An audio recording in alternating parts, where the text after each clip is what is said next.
Hello students, welcome to my YouTube channel Anant Gyan by सज्जन।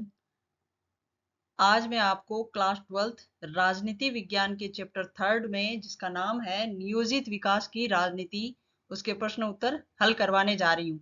इसमें पहला प्रश्न है, बॉम्बे योजना के बारे में इनमें से कौन सा कथन गलत है? ए है, यह भारत के आर्थिक भविष्य का खाका था।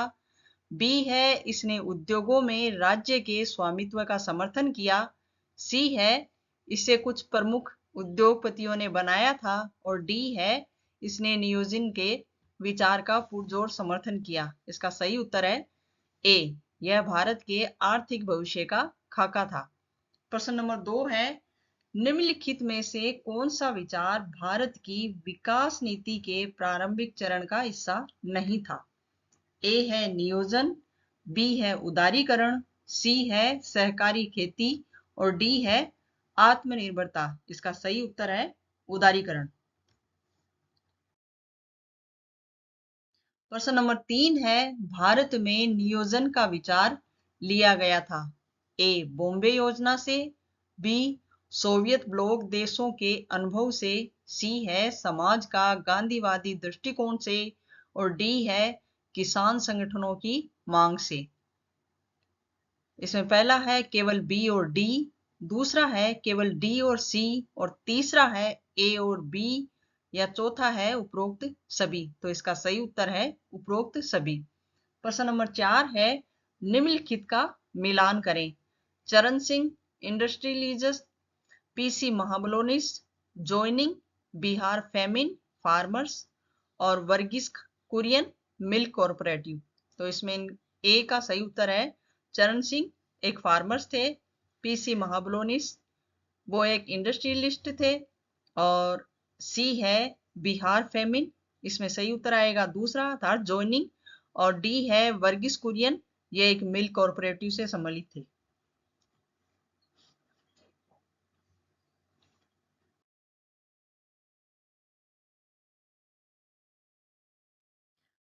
प्रश्न नंबर 5 है, स्वतंत्रता के समय विकास के प्रति दृष्टिकोण में मुख्य अंतर क्या थे? क्या बहस सुलझ गई है? तो इसका उत्तर है स्वतंत्रता के समय विकास पश्चिम के औद्योगिक देशों की तरह बनने, पारंपरिक सामाजिक संरचना के टूटने के साथ साथ पूंजीवाद और उदारवाद के उदय के बारे में था। इसमें पहला है आधुनिकीकरण का तात्पर्य विकास, भौतिक प्रगति और वैज्ञानिक तर्क संगतता से है। दूसरा है स्वतंत्रता के समय भारत में आधुनिक विकास के दो मॉडल थे, जिन्हें अपनाने के लिए यूरोप और अमेरिका की तरह उदार पूंजीवादी मॉडल और यूएसएसआर की तरह समाजवादी मॉडल था। तीसरा है विकास के मॉडल को अपनाने के संबंध में एक बहस हुई थी, क्योंकि कम्युनिस्ट समाजवादियों और पंडित जेएल नेहरू ने राष्ट्रीय आंदोलन के दौरान विकसित होने वाली व्यापक सहमति को प्रतिबिंबित करने के लिए समाजवादी मॉडल का समर्थन किया था।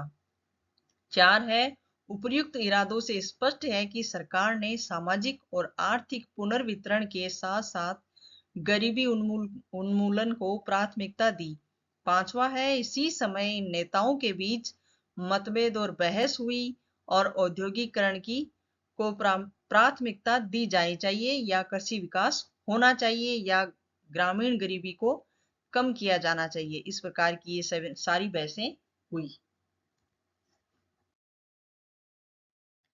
प्रश्न नंबर 6 है, प्रथम पंचवर्षीय योजना का मुख्य जोर क्या था? दूसरी योजना पहली योजना से किन मायनों में भिन्न थी? उत्तर है, पहली पंचवर्षीय योजना 1951 में शुरू की गई थी और इसका मसौदा युवा अर्थशास्त्री के एन रॉय ने गरीबी उन्मूलन पर जोर देते हुए तैयार किया था। इसके मुख्य जोर इस प्रकार थे, पहला है कृषि क्षेत्र में तत्काल ध्यान देने के साथ बांधों और सिंचाई में निवेश करना। दूसरा है भाखड़ा नागल बांध जैसी बड़े पैमाने की परियोजनाओं के लिए भारी आवंटन किए गए थे। तीसरा है इसने ग्रामीण क्षेत्रों में विकास के लिए भूमि सुधारों पर ध्यान केंद्रित किया। चौथा है इसका उद्देश्य राष्ट्रीय आय के स्तर को बढ़ाना था। पहली पंचवर्षीय योजना दूसरी पंचवर्षीय योजना से भिन्न थी, क्योंकि दूसरी पंचवर्षीय योजना में भारी औद्योगिकरण पर जोर दिया गया था और इसका दूसरा पहलू है दूसरी पंचवर्षीय योजना में पहली पंचवर्षीय योजना की तरह धीमी और स्थिर वृद्धि के स्थान पर सभी संभव दिशाओं में त्वरित संरचनात्मक परिवर्तन लाना चाहती थी। प्रश्न नंबर 7 है, हरित क्रांति क्या थी? हरित क्रांति के 2 सकारात्मक और 2 नकारात्मक परिणाम बताइए। उत्तर है, हरित क्रांति की शुरुआत कृषि में विशेष रूप से गेहूं और चावल जैसे खाद्यान्नों में क्रांतिकारी बदलाव लाने के लिए की गई थी, ताकि उच्च उपज देने वाले बीजों, उर्वरकों और वैज्ञानिक सिंचाई के माध्यम से उत्पादन बढ़ाया जा सके। पहला है, सरकार ने किसानों को रियायती कीमतों पर उच्च उपज देने वाले बीजों, उर्वरकों, कीटनाशकों और बेहतर सिंचाई सुविधाओं की किस्में उपलब्ध करवाई। दूसरा है, सरकार ने किसानों की उपज को एक निश्चित कीमत पर खरीदने के लिए कीमतें भी तय की। इसके सकारात्मक परिणाम हैं, कई हिस्सों में गरीब किसानों और जमींदारों के बीच तीव्र अंतर ने वामपंथी संगठनों के लिए गरीब किसानों को संगठित करने के लिए अनुकूल परिस्थितियों का उत्पादन किया। इसके परिणाम स्वरूप मध्यम किसान वर्ग का उदय हुआ, जो मध्यम आकार की जोत वाले किसान थे, जिन्हें परिवर्तनों से लाभ हुआ और वे जल्द ही देश के कई हिस्सों में राजनीतिक रूप से प्रभावशाली बनकर उभरे। और इसके नकारात्मक परिणाम हैं, इससे गरीब किसानों और जमींदारों के बीच तीव्र अंतर पैदा हो गया। इसने देश में खाद्यान्नों की उपलब्धता बढ़ाकर चावल और गेहूं के उत्पादन में मामूली वृद्धि ही की। दूसरी ओर इसने विभिन्न वर्गों और क्षेत्रों के बीच ध्रुवीकरण को बढ़ावा दिया, जैसे उत्तरी राज्य जैसे पंजाब, हरियाणा, पश्चिमी उत्तर प्रदेश कृषि की दृष्टि से समृद्ध हो गए, लेकिन अन्य राज्य पिछड़े ही रह गए।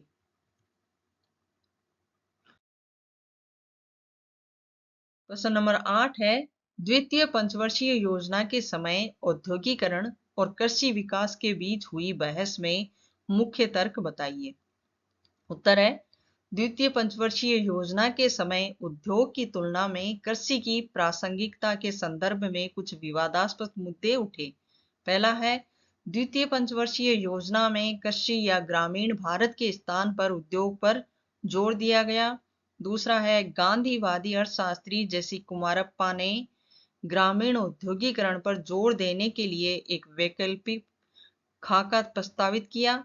तीसरा है, भारतीय लोक दल के नेता चौधरी चरण सिंह ने भी टिप्पणी की कि नियोजन ग्रामीण कल्याण की कीमत पर शहरी और औद्योगिक वर्गों में समृद्धि का निर्माण कर रहा है। अन्य लोगों ने बहस की कि औद्योगिक क्षेत्र में वृद्धि के बिना गरीबी को कम नहीं किया जा सकता।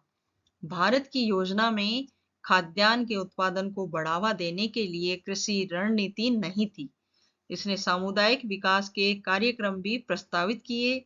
इसके अलावा उन्होंने यह तर्क भी दिया कि यदि सरकार ने कृषि पर अधिक धन खर्च किया होता तो इससे ग्रामीण गरीबी की व्यापक समस्या हल नहीं होती। प्रश्न नंबर 9 है, भारतीय नीति निर्माताओं ने अर्थव्यवस्था में राज्य की भूमिका पर जोर देकर गलती की। यदि निजी क्षेत्र को शुरू से ही खुली छूट दी जाती तो भारत कहीं बेहतर विकसित हो सकता था। इस प्रस्ताव के पक्ष या विपक्ष में तर्क दीजिए। उत्तर है, नहीं, उपरोक्त कथन पूरी तरह सत्य नहीं है, क्योंकि स्वतंत्रता के तुरंत बाद देश की अर्थव्यवस्था को विनियमित करने के लिए राज्य का हस्तक्षेप अनिवार्य था।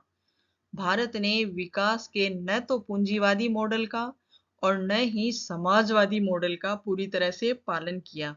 इसके बजाय उसने मिश्रित अर्थव्यवस्था के मॉडल को अपनाया, जिसकी दक्षिणपंथी और वामपंथी दोनों ओर से आलोचना हुई। इसके विपक्ष में और पक्ष में जो तर्क हैं वे हैं, निजी क्षेत्र के पास विकास के लिए पर्याप्त स्थान और प्रोत्साहन का अभाव था। निजी क्षेत्र में निवेश के लिए लाइसेंस और परमिट ने निजी पूंजी संचय में बाधाएं पैदा की। तीसरा है सीमाओं से परे राज्य के नियंत्रण से अकुशलता और भ्रष्टाचार को बढ़ावा मिला। राज्य के नियंत्रण पर बल दिया गया। राज्य ने केवल उन्हीं क्षेत्रों में हस्तक्षेप करके निजी क्षेत्र को लाभ कमाने में मदद की जहां निजी क्षेत्र जाने के लिए तैयार नहीं था।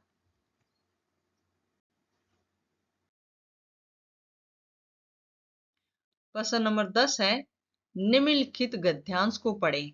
स्वतंत्रता के प्रारंभिक वर्षों में कांग्रेस पार्टी के अंदर दो विरोधाभासी प्रवृत्तियां पहले से ही अच्छी तरह से विकसित थी। एक और राष्ट्रीय पार्टी कार्यकारिणी ने उत्पादकता में सुधार लाने और साथ ही आर्थिक संकेंद्रण पर अंकुश लगाने के लिए अर्थव्यवस्था के प्रमुख क्षेत्रों पर राज्य के स्वामित्व, विनियमन और नियंत्रण के समाजवादी सिद्धांतों का समर्थन किया। दूसरी ओर राष्ट्रीय कांग्रेस सरकार ने उदार आर्थिक नीतियों और निजी निवेश को प्रोत्साहन दिया जो उत्पादन में अधिकतम वृद्धि हासिल करने के मानक मानदंड के संदर्भ में उचित था। फ्रांसिस फ्रैंकल का ये कथन है। लेखक किस विरोधाभास की बात कर रहे हैं? इस तरह के विरोधाभास के राजनीतिक निहितार्थ क्या होंगे? यदि लेखक सही हैं तो ऐसा क्यों है कि कांग्रेस इस नीति का पालन कर रही थी? क्या यह विपक्षी दलों की प्रकृति से संबंधित था?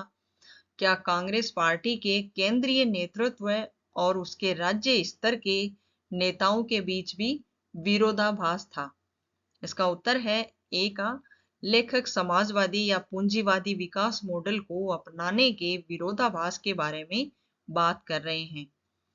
ख है कांग्रेस इस नीति को उत्पादन में अधिकतम वृद्धि प्राप्त करने के एकमात्र मानदंड के रूप में अपना रही थी।